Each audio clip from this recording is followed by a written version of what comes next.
여러분, 하나님께서 이스라엘을 통해서 진정 무엇을 하고 싶으신 걸까요? 여러분은 어떻게 생각하십니까? 하나님께서 이스라엘을 통해서 무엇을 하고 싶었을까? 그것은 회개하고 하나님께 돌아가기를 거부하는 이스라엘 민족에 대한 심판과 오직 메시아를 통해서만 구원받는다는 것을 알리기 위해 이스라엘을 부르셨다는 것입니다. 이스라엘 민족의 영적 상태에 대해서 여러 번 말씀드렸지만 한 번 더 본다면은 1장 2절 1장 3절 같이 읽겠습니다. 시작. 이스라엘은 알지 못하고 나의 백성은 깨닫지 못하도다. 4절 슬프다 범죄한 나라여 허물진 백성이여 행악의 종자여 행위가 부패한 자식이로다. 그들이 여호와를 버리며 이스라엘의 거룩하신 이를 만홀히 여겨 멀리하고 물러갔도다. 2절에는 그들이 나를 거역하였도다 라고 이렇게 말씀하고 있습니다. 5절 시작. 온 머리는 병들었고 온 마음은 피곤하였으며 12절 내 마당만 밟을 뿐이니라. 15절 너희가 손을 펼 때에 내가 내 눈을 너희에게서 가리고 너희가 많이 기도할지라도 내가 듣지 아니하리니 이는 너희 손에 피가 가득함이라. 종교 행위는 가졌지만은 실제로는 유다 백성들은 이와 같이 타락해져 가고 있었다는 것입니다. 이러한 이스라엘 민족의 모습은 지금 나와는 무관하다라고 생각하는 사람들도 있을 수 있겠죠. 그런데 로마서 7장 21절에서 24절의 말씀을 통해 사도 바울의 고민을 접하게 되게 되면은 이스라엘 백성들의 타락한 모습이 바로 나의 문제일 수도 있음을 부인하지 못할 것입니다. 로마서 7장 21절 24절까지 우리 같이 읽겠습니다. 시작. 그러므로 내가 한 법을 깨달았노니 곧 선을 행하기 원하는 나에게 악이 함께 있는 것이로다. 내 속사람으로는 하나님의 법을 즐거워하되 내 지체 속에서 한 다른 법이 내 마음의 법과 싸워 내 지체 속에 있는 죄의 법으로 나를 사로잡는 것을 보는도다. 오호라 나는 곤고한 사람이로다. 이 사망의 몸에서 누가 나를 건져내랴. 바울 속에 선과 악이 함께 공존하고 있었고 하나님의 법을 마음으로는 즐거워하고 있었지만 죄의 법이 자신을 사로잡고 있다는 바울의 이 고백을 보면서 우리는 좀 더 진지하게 우리 자신을 성경에 근거해서 객관적으로 보는 눈이 열리게 될 것입니다. 하나님의 지식의 영으로 로마서를 기록하고 있던 그 당시에도 바울도 역시 그런 문제로 고민하고 있었다는 것입니다. 바울도 그랬으니 저와 여러분은 당연히 이스라엘 민족의 영적 문제와 바울의 내면의 문제가 나와는 무관하다고 말할 수가 없을 것입니다. 오히려 그 문제로 우리가 고민하게 될 수밖에 없는 것입니다. 그래서 영적으로 주님께로 더 가까이 가면 갈수록 더 나의 문제가 보이게 된다는 것이죠. 왜냐하면 그것은 바로 칼빈주의 5대 교리 중에 보면은 전적 타락이라는 교리에 해당되기 때문입니다. 인본주의는 인간이 부분적으로 타락했기 때문에 얼마든지 인간 스스로 자기 양심과 자유의지로 자신의 운명을 선으로도 만들 수 있고 악으로도 만들 수 있다고 주장합니다. 이것은 인본주의가 보는 인간론입니다. 그래서 자기에게도 괜찮은 면들이 꽤 많다라고 생각하고 자부심을 갖는 거죠. 그러나 오직 성경적인 관점으로 보는 칼빈주의 교리는 부분 타락이 아닌 전적 타락입니다. 전적 타락. 로마서 3장 10절 말씀을 보게 되면 의인은 없나니 하나도 없도다. 의인은 하나도 없다는 거예요. 의인은 무엇입니까? 모든 부분에 완벽한 의로운 사람을 말하는 거죠. 그 의인이 없다면 다 죄인이라는 것입니다. 다 죄들이 있다는 거죠. 죄들이 있다는 거죠. 이 말씀에 근거해 볼 때에 완전한 타락, 전적인 타락을 우리가 고백할 수밖에 없는 것입니다. 이 말씀에 근거해 볼 때 우리는 어떤 존재입니까? 완전 타락한 존재다. 같이 따라합시다. 나는 완전히 전적으로 타락한 존재다. 그래서 우리의 힘으로, 우리의 노력으로 우리 스스로를 선하게 만들 수 없는, 즉 스스로 구원할 수 없는 그런 존재다라는 거죠. 그러므로 하나님의 은총으로 구원을 받을 수밖에 없는 것입니다. 우리가 구원을 받기 위해서는 메시아, 구원자가 필요하다라는 것입니다. 그래서 오늘 본문 이사야 6장 13절에 보게 되면은 여러분 한번 보십시오. 그 그루터기는 남아있는 것 같이 거룩한 씨가 이 땅의 그루터기니라 라고 언급하면서 6장을 마치고 있습니다. 이 거룩한 씨는 무엇을 말하는 것입니까?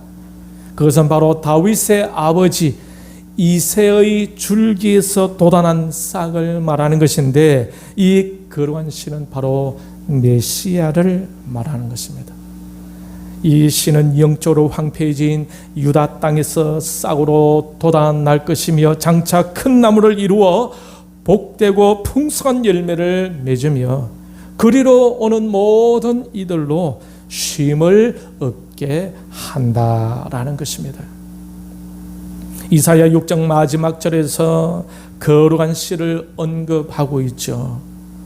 이것은 오실 메시아에 대해 말하는 것인데, 이사야는 바로 다음 장 7장 14절에서 처녀가 잉태하여 아들을 낳을 것이요 그의 이름을 임마누엘이라 하리라 라고 하면서 장차 오실 메시아에 대해 언급을 하고 있습니다.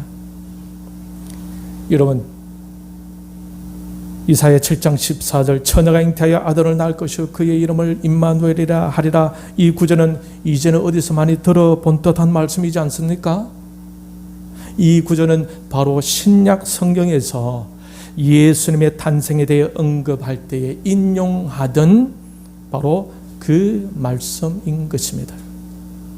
마태복음 1장 23절 앞에 같이 읽겠습니다. 시작.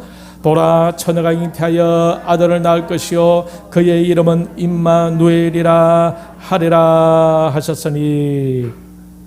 그러니 이사야 선지자가 언급한 처녀가 잉태하여 아들을 낳는다는 이 말씀은 신약 성경 마태복음에서 예수 그리스도가 나심으로 인해 성취된 말씀이다라는 것입니다. 그래서 우리 예수님은 구약에서 예언되어진 대로 성취되신 분이시다. 바로 메시아, 구원자가 바로 우리 예수님이시다라는 겁니다. 이사야는 바로 이 메시아를 통해 이스라엘 민족의 구원이 있을 것임을 알리고 있습니다. 그 전에 이스라엘은 그들의 죄악으로 하나님의 심판을 받게 되겠죠. 이스라엘 민족의 공동체 문제는 무엇입니까? 왜 그들이 하나님의 심판을 받게 됩니까? 무엇이 문제입니까? 어떤 문제가 있었습니까? 그것은 바로 영적인 문제였다라는 것이죠. 그것은 그들의 외적인 문제가 아니라 내면의 영적인 문제였다 않았다라는 사실입니다. 이 말은 그들이 종교 행위를 전혀 가지지 않았다라는 것이 아니라 종교 행위는 하고 있었지만 그들의 내면이 하나님을 거역하고 하나님을 알지 못하고 하나님을 깨닫지 못하고 하나님을 만홀히 여기면서 하나님께 불순종하며 멀리하고 있었다라는 것입니다. 그들의 영적인 상태, 그들의 마음이 그랬다는 거예요. 이 내면의 영적인 문제가 하나님과의 관계를 끊고 있었다는 것입니다. 그러므로 유다 백성들의 문제는 바로 종교 행위가 없어서가 아니라 바로 그들의 내면 마음 중심의 문제였습니다. 그래서 하나님께서 그들에게 심판을 예고하시는 겁니다. 그리고 그들을 회복하기 위하여 거룩한 씨 메시아를 계획하시고 알리고자 하셨던 것입니다. 이처럼 하나님의 심판과 하나님의 회복에 대한 거룩한 일을 진행해 나가셔야 하는데 그 일을 위해 필요한 것이 바로 준비된 사람을 찾는 것이었습니다. 하나님의 일꾼을 찾는 것이었어요. 그래서 하나님은 이사야를 선택하시고 그를 부르신 것입니다. 우리 한소망교회 공동체 역시 이스라엘 공동체와 같은 신앙 공동체입니다. 하나님은 이스라엘 공동체를 다루어 가시는 것처럼 똑같이 우리를 다루어 가십니다. 한소망교회의 외면을 보지 아니하십니다. 내면 중심을 보시며 다루어 가신다라는 거죠. 그러니 지금 우리 육신이 교회에 와 있으니 오늘 이 본문의 내용은 나와는 무관하다라고 생각해서는 안 됩니다. 사람들은 무엇을 봅니까? 외면을 보죠. 겉모습을 봅니다. 그러나 하나님은 무엇을 보십니까? 내면을 보십니다. 마음 중심을 보십니다. 예수님께서 십자가에서 죽으신 이유도 바로 그것, 우리의 마음 중심 때문이었습니다. 사무엘상 16장 7절을 보게 되면 같이 읽겠습니다. 시작. 여호와께서 사무엘에게 이르시되 그의 용모와 키를 보지 말라. 내가 이미 그를 버렸노라. 내가 보는 것은 사람과 같이 아니하니 사람은 외모를 보거니와 나 여호와는 중심을 보느니라. 사람은 외모를 보거니와 나 여호와는 중심을 보느니라 하시더라. 사람은 용모와 키, 즉 외모를 보지만은 여호와 하나님은 무엇을 보신다고요? 중심을 보신다. 그러니 우리가 하나님께 나아가게 되면은 하나님이 우리를 보시면서 보기를 원하시는 것은 무엇입니까? 우리의 겉모습이 아니라 우리의 마음 중심을 보기를 원하신다. 그래서 우리가 예배하며 하나님께 나아갈 때 우리의 마음 중심을 있는 그대로 가지고 나아가야 합니다. 우리의 중심이 더럽고 추하면은 회개하고 씻음 받아야 되겠죠. 우리의 마음이 하나님 안으로 기쁘면은 감사함으로 하나님께 나아가야 되겠죠. 우리의 마음 중심을 하나님께서 보시고자 하신다라는 것입니다. 이사야는 그 당시 유다 백성들보다는 구별된 사람이었죠. 겉으로는 다른 유다 백성들보다 탁월한 신앙인이었다라고 할 수가 있습니다. 그리고 사람들 보기에 이사야의 그 중심도 다른 사람들과는 달리 보였겠죠. 하나님의 부르심을 받아 하나님의 임재 안으로 초청받아 나아갈 수 있었던 기본적으로 괜찮은 사람이었습니다. 지난번에도 언급해 드린 것처럼 겉으로 볼 때나 속으로 볼 때도 이사야는 다른 사람들보다 훨씬 나은 사람이었을 것입니다. 그런데 하나님의 임재 안으로 들어가 보니까 자신이 망하게 되어 있음을 인지하게 된 것입니다. 그러나 외적으로 괜찮은 이사야도 사람들을 볼 때 내면도 괜찮겠지라고 할 정도 이사야도 하나님이 임재에 들어가 보니까 망하게 되어져 있는 자신을 보게 되었다라는 것입니다.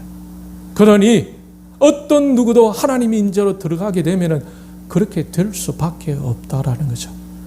그러니 자부심을 가지거나 자랑하는 마음을 가지거나 의시되는 마음을 가지거나 남들보다 우월된 그런 마음을 가지고 있으면 안 되겠죠. 하나님 임재 들어갔다면 그 망하게 된 상태를 알게 되는데, 그래서 미리미리 겸손하게 미리미리 심령이 가난한 모습으로 늘 서 있을 수 있어야 하는 것입니다. 그래서 하나님 말씀하시면 제가 뭘 하겠습니까? 순종할 수밖에 없는 존재입니다. 이런 자세로 가는 사람이 진짜 하나님 앞에 은혜 가운데 있는 사람이에요. 여러분, 이사야는 하나님이 임재 안으로 들어가 보니까 자신이 망하게 되어 있었음을 인지하게 되었습니다. 왜 그렇습니까? 하나님이 임재 안에서 하나님은 이사야의 외적인 요소를 보는 것이 아니라 이사야의 중심을 보시고 그 중심을 만지기 원하셨고, 이사야는 그 임재 안에서 비로소 자신의 중심을 정확하게 인지하게 되었기 때문입니다. 여러분, 하나님은 어떤 분이십니까? 하나님은 중심을 보시고 중심을 만지시는 분이십니다. 할렐루야. 신명기 10장 16절 같이 읽겠습니다. 그러므로 너희는 마음에 할 일을 행하고 다시는 목을 곧게 하지 말라. 마음에 할 일을 하게 되게 되면 목을 곧게 뻣뻣하게 두고 다닐 사람이 없다라는 사실입니다. 마음에 하나님의 만지심을 당하게 되게 되면은 그야말로 그렇죠? 이사야처럼 주 앞에 죽을 수밖에 없는 그런 존재임을 심각하게 깨닫게 되어지니까 하나님의 권위에 놓이고 하나님의 말씀에 무조건 아멘 하면서 늘 회개하면서 하나님 용서함을 받고 거기에 감사하며 살아가는 사람이 진짜 신자다라는 것입니다. 하나님 무엇을 만지기를 원하십니까? 마음. 하나님은 마음이 새롭게 되기를 원하십니다. 에베소서 3장 16절에 보게 되면은 그 영광의 풍성을 따라 그의 성령으로 말미암아 너희 속 사람을 능력으로 강건하게 하옵시며. 여러분, 속 사람이 능력으로 강건한 사람은 외적으로는 온유해집니다. 겉으로 힘있게 막 설치는 그 가짜 그 안은 썩은 냄새가 나는데 자기는 알지는 못해. 그런데 속 사람이 능력으로 강건하게 되어진 사람 뭡니까? 하나님의 능력 확 만주짐을 받았다 이 말 아니겠습니까? 하나님의 거룩한 빛이 확 비춰짐으로 말미암아 자기 속에는 드러운 죄가 완전히 드러나면서 주 앞에 늑다운 되어진 사람, 그렇죠? 하나님 앞에서 바로 그렇게 되어졌는데 겉으로 대단하게 내 비칠 사람이 어디 있겠습니까? 그러면서 여전히 자랑스럽게 여전히 대단하게 목이 곧아서 교만하게 있을 수가 없는 거예요. 우리 하나님은 너희 속 사람을 능력으로 강건하게 되기를 원하신다. 우리 주님은 여러분의 마음 중심 지금 현재 어떻습니까? 하나님이 기뻐하고 있으십니까? 하나님께서 관심 갖는 것은 바로 우리 속 사람이 강건하게 되기를 원한다는 거예요. 바로 우리 중심, 바로 우리 마음, 우리의 속 사람의 관심을 갖고 그것을 보고 계신다라는 것입니다. 예수님은 마태복음 23장 26절에서 같이요. 시작. 눈먼 바리새인이여, 너는 먼저 안을 깨끗이 하라. 그리하면 겉도 깨끗하리라. 너는 먼저 안을 깨끗이 하라. 이 말은 뭡니까? 안은 더럽다 이 말입니다. 그죠? 이 말이죠. 안은 더럽다 이 말입니다. 누가? 바리새인들. 그런데 겉도 깨끗하리라 이 말씀을 통해서 보면 바리새인은 겉을 깨끗하게 하고 싶어 하는 열정을 가지다 이 말씀이죠. 그 바리새인은 겉은 늘 깨끗하게 해 나가는데 속은 어떻다? 깨끗지 않다. 더럽다라는 거죠. 그러니까 여러분, 속이 더러우면 더러울수록 겉을 더 치장하기를 원한다. 왜? 인간은 감추고자 하는 본능이 있습니다. 에덴 동산에서 아담과 하와가 죄를 짓고 그 마음이 들켜졌잖아요. 그러니까 어떻게 되었습니까? 숨었죠. 왜 숨었을까요? 감추려고. 그러면서 그것을 감추고 자신들의 수치를 가리기 위하여 나뭇잎으로 옷을 만들어 입었죠. 왜? 감추려고. 무엇을 감추려고? 속에 있는 더러움을 감추려고. 그래서 인간은 본능적으로 겉을 깨끗게 하려고 자꾸 그게 너무 병적으로 신경 쓰는 사람은 속이 더럽다. 근데 여러분, 하나님의 은혜 가운데 있어 보십시오. 겉으로 뭐 상관없어. 왜? 하나님의 은혜 가운데 있으니까 늘 감사한데. 그래서 겉과 뭐 이거 별 신경이 쓰지 않아. 남들이 뭐라 하든지 그저 기뻐. 왜? 하나님의 은혜 안에 있으니까. 그 말은 뭡니까? 하나님의 은혜 안에서 자기의 속에 있는 더러운 죄를 용서함을 받으니까 하나님의 사랑, 하나님의 용납하심을 받으니까 너무 감사해서 그 감사의 기분에 들떠 있다 보니까 겉에 뭐 이런 거 신경이 별로 안 가져요. 그렇다고 해가지고 하나님의 은혜 받았다고 어저 막 우통 다 벗고 다니는 이 말 아닙니다. 막 추적해 다른 거 그래도 하면 전도 또 안 돼요. 맞아, 전도가 안 됩니다. 오늘 이 말씀 보면은 이 바리새인들은 겉을 깨끗하려고 그게 굉장히 병적으로 신경을 쓰고 있다. 그런데 예수님께서 그 바리새인에게 먼저 안을 깨끗이 하라. 그러면 겉도 깨끗하리라 라고 말씀을 하고 있습니다.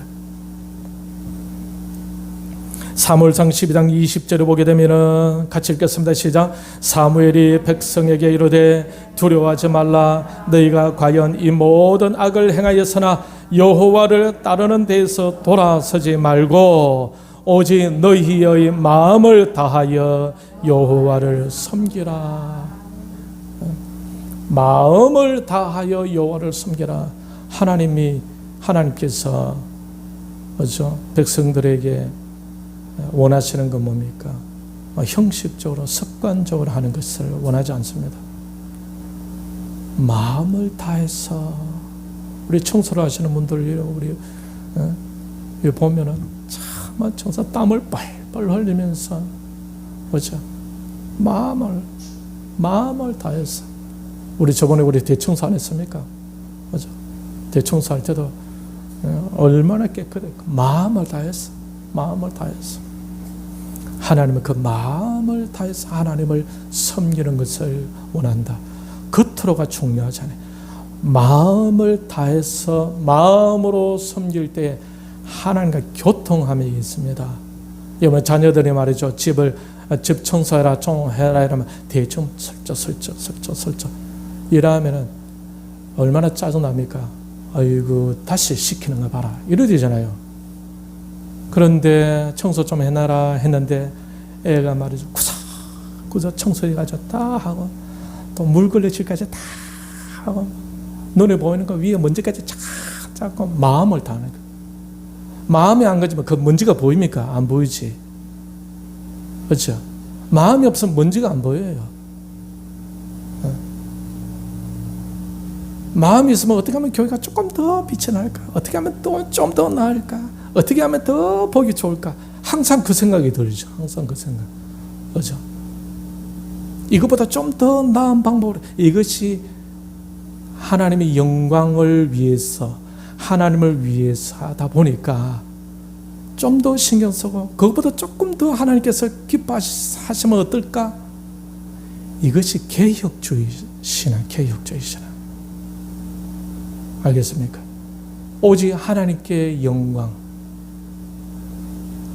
그죠? 코람데오, 오직 하나님 앞에서, 오직 하나님의 영광을 위해서 막 신경을 쓰다 보니까, 여러분 장사하는 사람들도 있지 않습니까? 우리 시장에 가보게 되면은 파도 있고, 그 다음 마늘도 있고 팔지 않습니까? 그러면 저 흙 묻은 거 나는 요즘 사갑니까? 잘 안 사가죠. 어떻게 하면 손님들이 아이고 저 가져가도 사가면 참 좋겠다 싶을 정도로 깨끗이 닦고, 흙도 닦고 씻고, 그때 잎사귀 시드는 것도 다 떼고 이래 놓으면은 그저 깔끔하게 사가기 쉽잖아요. 그래서 우리 개혁주의는 뭡니까? 장사를 하더라도 손님들이 이 우리 가게에 들어와가지고 정말 기쁘게 다시 들어오고 싶은 마음을 갖게끔 다, 이거 개혁주의 신앙이에요. 옛날에 청교도 정신. 네. 옛날에 그런 교회 안에서 그런 개혁주의 정신은 모든 삶 속에서 하나님의 살아계심을 전가하자 그런 마음으로 하다 보니까 장사가 잘 되죠. 장사가 잘. 그렇게 해서 발전되다가 지금 자본주의 시장이 되어진 거예요. 알겠습니까? 사회주의는 뭡니까? 똑같이 분배죠. 똑같이 분배하다 보니까 아유 내가 뭐 열심히 노력해도 막 무슨 소용이 가만히 있어 똑같이 주는데, 그러니까 발전이 없는 거라. 적당하게 일을 해도 뭐 돈 나오는 거죠. 여러분 우리 근로 우리 일하시는 분들이 있지 않습니까? 그분들 똑같이 돈 주잖아요.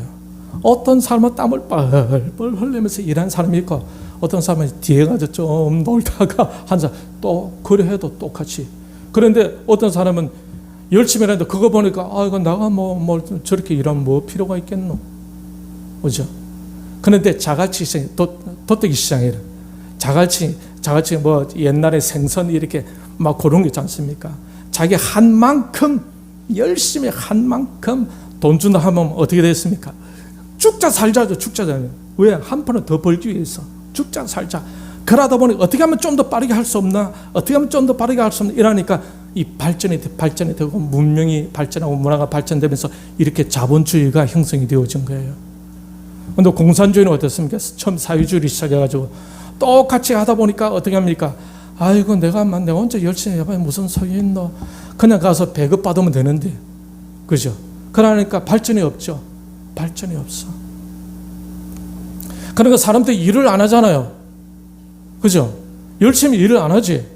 안 하니까 이 정부에서는 어떻게 열심히 돌아가야 그 생산된 것을 가지고 나눠줄 수 있는데, 열심히 일 안 하니까 어떻게 됩니까?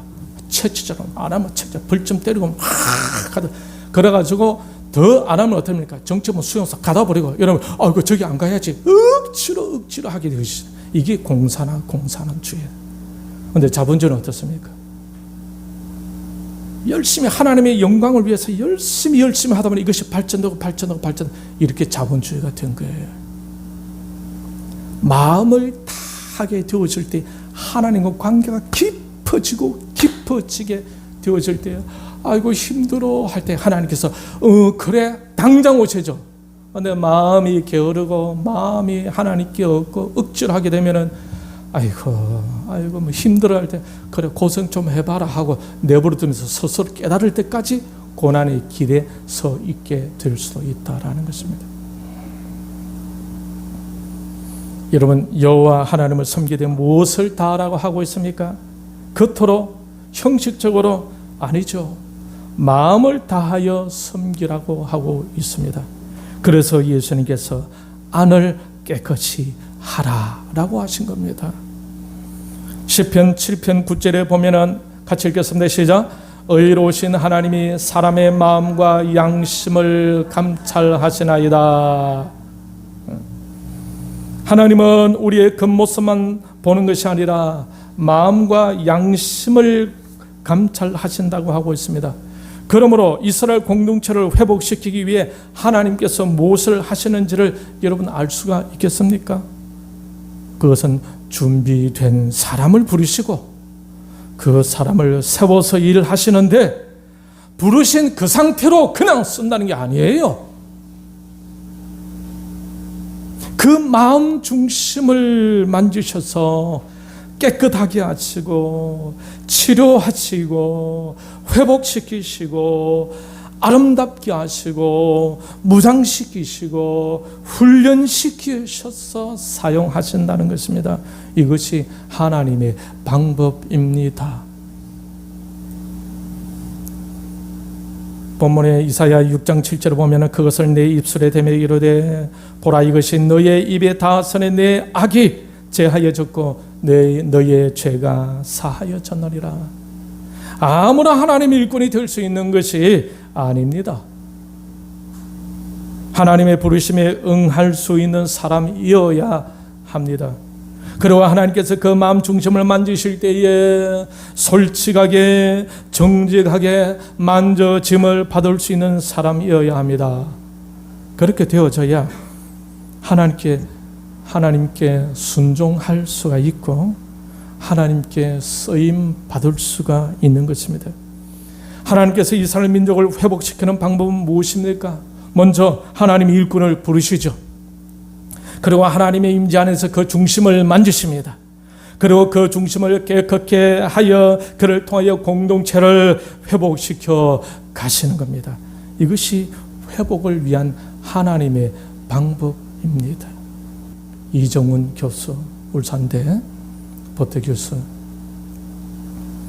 이 사람은 교회를 어떻게 하면 해체시킬까 작전을 짤 때 최고의 수장 격 위치에 있던 사람이었어요.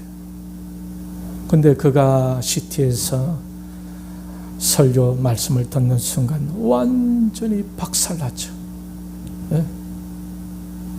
하나님의 강한 임재 소에서 얼마나 말 조리게 잘하는 사람입니까? 어느 능력을 잃게 만드신 거예요. 마치 하나님께서 바울은 눈을 멀게 하시는데 그 이종훈 교수는 언어 능력을 잃어버리게 만들어버렸어요. 앞으로 엎어져 벌벌벌벌 떨면서 그래가지고 이제 내가 죽었구나 생각했는데 예수님이 자기에게 다가오는 것을 영적으로 느꼈어요. 그러면서 내가 죽지는 않겠구나. 그래서 그가 완전히 바뀌어져가지고 교회를 해체시키려고 그렇게 하던 사람이 이제는 교회를 지킨다고 지금 애를 쓰고 있다는 거죠. 하나님의 부르심을 받고 거기에 하나님의 치료하심과 하나님의 하시는 그 일에 그대로 순종해 나아가면서 결국에는 하나님의 일꾼이 되어졌다라는 사실이에요. 이것이 회복을 위한 하나님의 방법입니다. 우리 한소망교회를 더 회복시키기 위해서 동일하게 하신다라는 것입니다. 하나님은 일꾼을 부르시고 그 중심을 만지시면서 하나님 앞에 굴복하게 하고 그 다음에 하나님의 은혜를 깨닫게 만들어서 그 다음에 나를 보내소서 하고 자원하는 심령을 갖게 하는 이것이 하나님의 방법이에요. 여러분 출애굽기 14장 15장에서 홍해를 건넌 이스라엘 백성들이 얼마나 기쁘고 신났습니까? 그때 그들의 믿음은 하늘을 찌를 듯 하였을 것입니다. 은혜를 받았을 때에는 그들의 내면의 문제들이 사라진 것 같았습니다. 그런데 3일 동안 물을 찾을 수가 없었어요. 그러면서 그들 안에 있는 문제들이 서서히 일어나기 시작합니다. 불평이 막 생기려고, 원망이 막 생기려고 일합니다. 그동안 목이 가라도 꾹 잘 참고 있었지 않았겠습니까? 그런데 드디어 운물이 있는 곳에 왔어요. 백성들이 물을 마시기 위하여 물가로 우르르 몰려갔습니다. 허겁지겁 물을 마시는데 그런데 웬일입니까? 그 물은 써서 먹을 수가 없었습니다. 바로 그때 이스라엘 백성들의 참고 있던 그 내면이 폭발하고 맙니다. 백성들이 모세에게 원망하였다고 하고 있습니다. 모세에게 원망한 것은 하나님께 원망하는 것이죠. 마라의 썸물 앞에서 아직 치료되지 못한 여전히 병들어 있는 그들의 그 쓴 내면이 다 드러나게 된 것입니다. 그러면서 하나님은 그 썸물을 달게 만들어 주셨어요. 여러분, 이때 꼭 기억해야 할 말씀이 있는데, 출애굽기 15장 25절에 그들을 시험하실세 하면서 마라의 썸물로 이끄셨다라는 겁니다. 그리고 출애굽기 15장 26절에 나는 너희를 치료하는 여호와임이라 라고 말씀하셨어요. 하나님은 마라의 썸물로 그들을 시험하여 그들의 내면, 그들의 마음 중심을 드러나게 하시고 그 마음을 치료해 주십니다. 그런 후 하나님은 계속 그들을 이끌어 가시며 사용하시는 것입니다. 오늘 본문에서도 하나님은 이사야라는 한 사람을 부르셨어요. 왜 부르셨습니까? 공동체의 회복을 위해 사용하시려고 불러서 세우시는 거예요. 뭐 지 잘났다고 세우는 게 아닙니다. 그렇죠? 이사야 니 잘났어 하고 그냥 세워준 거 아니에요. 공동체의 회복을 위해서 그를 부르시고 하나님 임재 안에서 그 속을 치료하시고 그 다음에 하나님의 은혜를 경험하여 자원하는 심령을 갖게 하셔서 하나님 그를 쓰시는 겁니다. 마치 저와 여러분을 하나님의 자녀로 부르시고 공동체를 위한 일꾼을 부르시며 또 공동체의 회복을 위하여 사용하시려고 하시는 것은 이사야를 불러 쓰시는 것과 똑같다라는 거예요.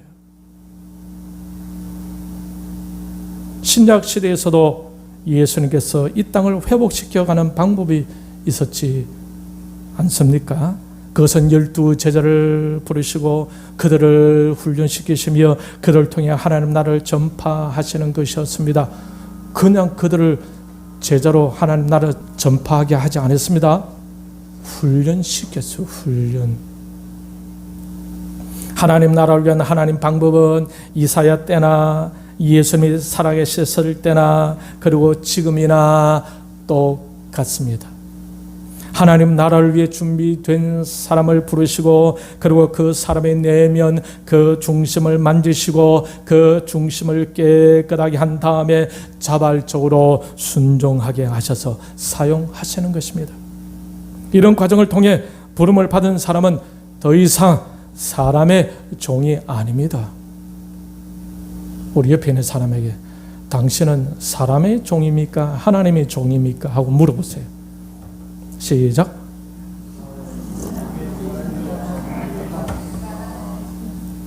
사람을 절절절절 따라간 사람 없죠? 아유 참 그런 사람은 없을 줄 압니다. 우리는 하나님의 종이다. 따라합시다. 나는 하나님의 종이다. 이 사람은 더 이상 사람을 좋게 하기 위한 종이 아니에요.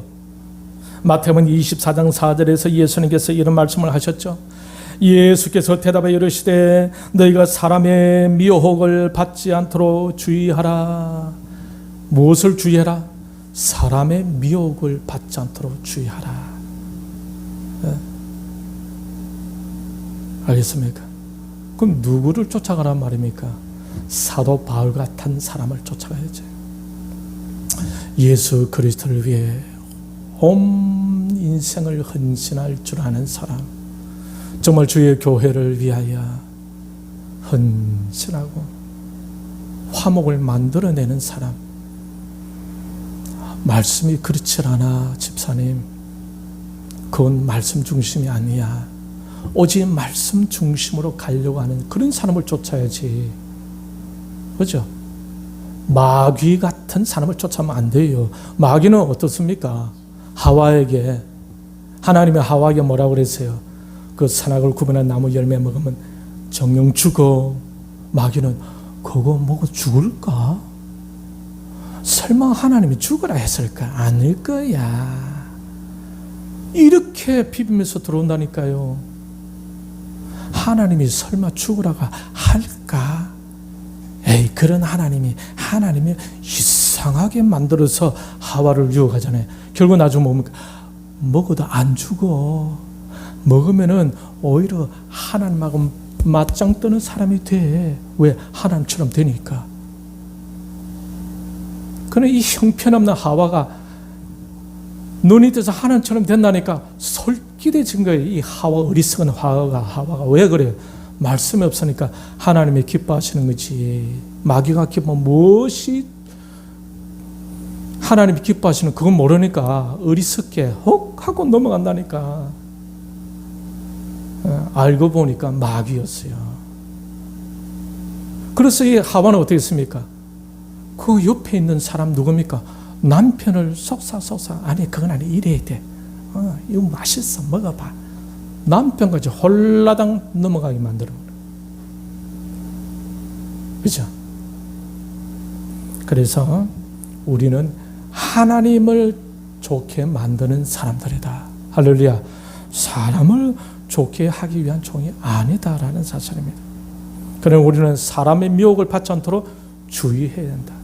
항상 조심해야 돼. 옆에 있는 사람 말씀 들어 말씀을 하시나, 정말 이분 기도 열심히 하시나, 정말 그 마음으로 하나님께 헌신하고 수고하는데 기쁨으로 감사함으로 영적으로 잘 분별을 해야 된다니까요.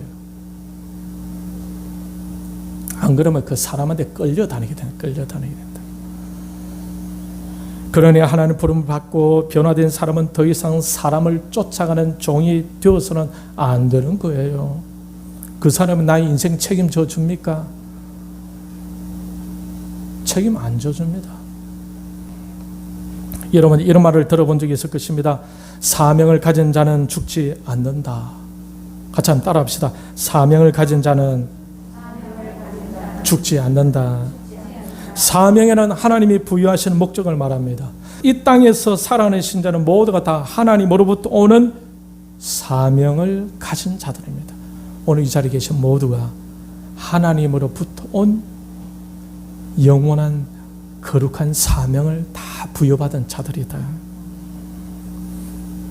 하나님으로부터 부여받은 목적이 있는 사람이다 라는 거죠. 일반적으로 사람들은 어떻게 살합니까? 아침에 일어나 밥을 먹고 학교나 직장에 나가서 열심히 공부하고 일하고 그래서 돈을 많이 벌게 되죠. 그러면서 결혼도 하게 되고 나중에 아이들 낳고 키우고 또 그들을 결혼시켜 보내고 그 다음에 여성을 보내게 되지 않습니까? 여러분 이런 것은요 다른 동물이나 짐승들도 그 비슷해요. 그런데 신자에게는 이런 일상적인 일 말고 하나님으로부터 온 영원한 사명과 목적이 있다니까요. 우리도 예수님을 믿는 신자들이기 때문에 하나님으로부터 온 사명과 목적을 위해서 죽지도 못한다 이 말씀입니다. 우리가 지금 살아있는 것도 바로 그 사명과 목적 때문이라는 거예요. 그 사명과 목적 때문이다. 조금 전에 다른 짐승이나 다른 세상 사람들이 하는 것과 똑같은 그런 거 말고 하나님의 나라와 의를 위한 사명과 목적이 따로 있다라는 것입니다. 그것이 있는 한 죽지도 못한다라는 거예요. 그건 내가 살고 있는 것은 바로 그 목적과 사명을 이루기 위해서 살고 있다. 하나님께서 안 물러가신다는 거예요. 근데 그 사명과 그 목적 여러분 그것을 위해서 어떻게 살고 있습니까?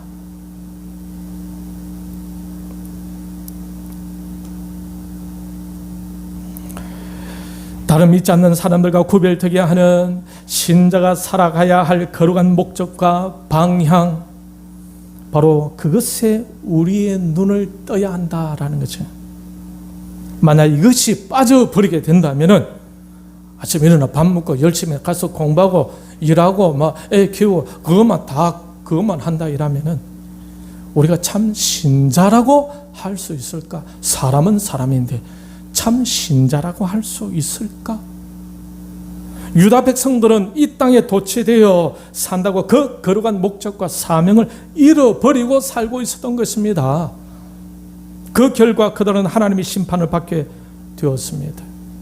우리는 그들과 다르게 하나님께서 부여하신 목적과 사명을 붙잡고 달려가야 합니다. 이것이 회복될 때 신자다운 신자가 되는 것입니다. 세상 사람과 다른 하나님의 백성다워진다라는 것입니다. 그렇게 될 때에 우리가 진정 행복해질 수가 있습니다. 내 영이 보람을 느낄 수가 있습니다. 그것은 바로 하나님의 영광이 나타나는 삶이다라는 거죠. 하나님께서는 이것을 우리에게서 회복시켜 주고 싶어 하시는 것입니다. 하나님의 이런 것들에 대한 꿈을 이사야를 통해 이루고 싶어 하셔서 이사야를 부르셨던 것이죠. 하나님은 이사야를 통해 꾸고 싶으셨던 그 꿈을 저와 여러분을 통해서도 꾸고 싶어 하시는 겁니다. 다른 세상 사람들과는 다른 회복의 꿈을 우리를 통해서 이루고 싶어 하신다라는 거죠. 하나님께서 이사야를 통해 하나님의 심판과 회복의 말씀을 전하고 싶어 하셨던 것처럼 저와 여러분을 통해서도 하나님의 심판과 회복의 말씀을 전하고 싶어 하십니다. 지금 우리를 통해서는 어떤 메시지가 전달되고 있습니까? 여러분의 입술을 통해 어떤 말이 전달되고 있습니까? 여러분의 혀로 뱉은 여러분의 말로 인해 다른 영혼들이 예수님께로 나아가고 있습니까? 여러분의 말로 인해 다른 영혼들이 위로를 얻고 힘을 얻고 진리 앞으로, 예수님 앞으로, 말씀 앞으로 나아가고 있습니까? 혹 예수님께로 나아가려고 하는데 휘저버려 방해하고 있지는 않습니까? 여러분의 입술로 인해 그 영혼들이 회복되어서 얼굴에 윤기가 흐르고 있습니까?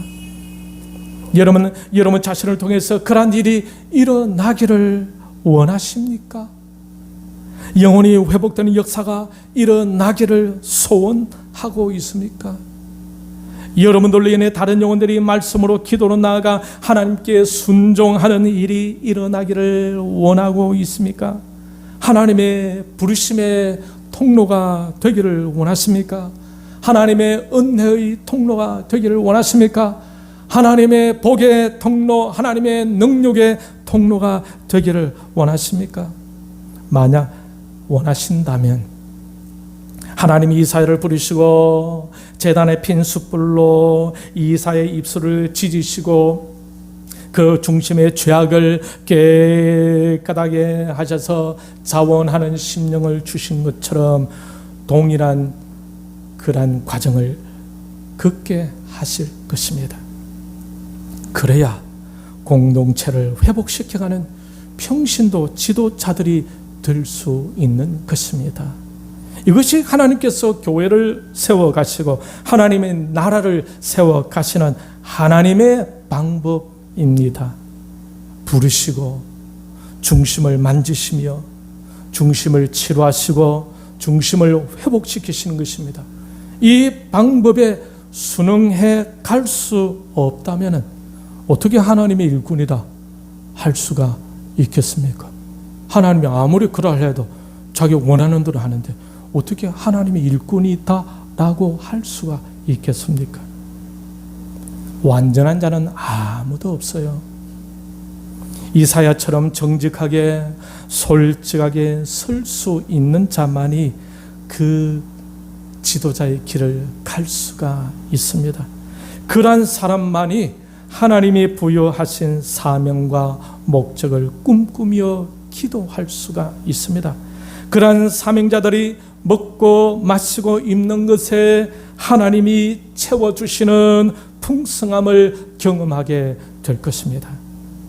이사야처럼 하나님께서 하나님이 원하시는 대로 자신을 이끌어 주시기를 간절히 원하는 사람은 아멘 하시길 바랍니다. 할렐루야. 이 시간 예배에 동참하며 아멘 하시는 모두가 하나님의 방법으로 부르심에 응하고 마음 중심을 주님께 다 내어놓고 만져주심을 기대하시기를 바랍니다. 그리고 아름답게 훈련되어 하나님의 나라에 귀하게 쓰임받고 우리 한소망 교회를 영적으로 살리는 여러분들이 다 되시기를 주님의 이름으로 축원합니다. 할렐루야. 이 시간 우리의 말씀을 생각하고 하나님, 저도 사용하여 주옵소서. 부르시고 내 중심을 만지시고 치료하시고 회복시켜 주셔서 이사야처럼 자원하는 심령을 주시사 하나님께 쓰임받고 하나님의 영광을 위하여 남은 재생 바치게 하여 주옵소서. 나를 만져 주옵소서. 이 시간 우리가 참은 주의 한번 부르시고 간절한 마음으로 같이 기도하겠습니다. 부르시겠습니다.